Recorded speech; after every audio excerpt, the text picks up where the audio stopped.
శ్రీశైల మహాక్షేత్రంలో శ్రీరామనవమిని పురస్కరించుకొని శ్రీ సీతారామచంద్రస్వామి వారి కళ్యాణోత్సవం విశేషంగా నిర్వహించారు.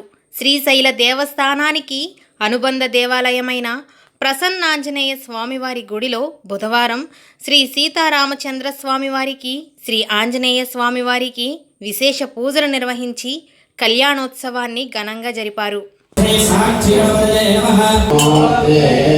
सावधान